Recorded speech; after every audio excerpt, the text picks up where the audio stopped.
My name is Harkesh. I'm the curriculum lead for T-levels.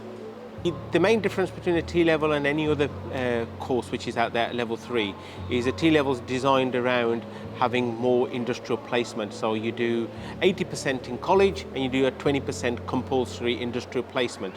Now, when you've got a student who wants to do an A-level, wants to come on to a BTEC, a traditional level 3 route, is that there isn't a compulsory element of industrial placement. Now, where the T-level plays its beauty is that when they come into college, they learn that particular knowledge and that behaviour of that job, and then they go and practice it out in the industrial placement when they're out in the sector into those fields.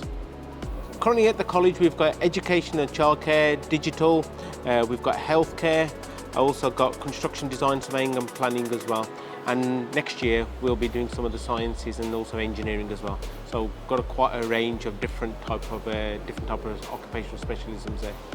We work with a lot of organisations there supporting the mental health industry, so a lot of work with the NHS, a lot of with digital companies as well, and also local nurseries and childcare providers as well, and also a number of construction companies as well around surveying and that digital world of surveying and construction as well.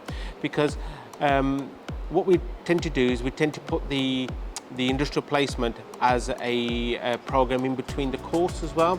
So what the student does is they'll come into college, they'll learn about the subject area, they'll learn about the knowledge of it, and then go and practice it out with the employer as well. Yeah, and what they do in the industrial placement is they also add value to their learning as well. So they'll learn a lot of behaviours, a lot of the skills out there with what modern industry is looking for. Like a traditional BTEC program, what we tend to do with students there is we teach them the knowledge. And then what we do then is, in order to test their knowledge back, we'll ask them to write an assignment, do a presentation, and also do an examination as well to test their knowledge. Where the T-level is different is that the whole teaching and the delivery is a little bit different. It's very different, as in terms of what we do is it's very much scenario based, and it's scenario based as in terms of what happen in industry. So what would happen is you would be given a brief, you'll be asked to give you a solution towards that. So the answer might be right, or it's not about the answer being right and wrong. It's about how did you drive there and how did you ascertain that knowledge, what type of other information you need to bring in order to get it on. The T-level, you've got to do some in the region of about 45 days of industrial placement as well. So you're out there for a bulk of time in an establishment, in an organisation. For childcare, it's slightly more as well. And then I think the other difference between an A-level, a BTEC and a T-level, it's very much that 80-20 split, where you're 80% in college, 5 days a week tends to be full, because it's a full-time program, and 20% with an employer. The T-level has been designed to be that slightly harder than a normal A-level and a BTEC as well. It's what the government describe as being a gold standard, a level 3.5. And what happens in the T-level is there's a series of core paper examinations as well, and an employer set project, and then you have an exam on the following year, and then you build a portfolio of the information and the skills you've ascertained from the industrial placement. Now, you've probably heard me say industrial placement quite a number of times. The industrial placement is one of the most important elements with a T-level. It's because they have to go and practice that subject area in the workplace.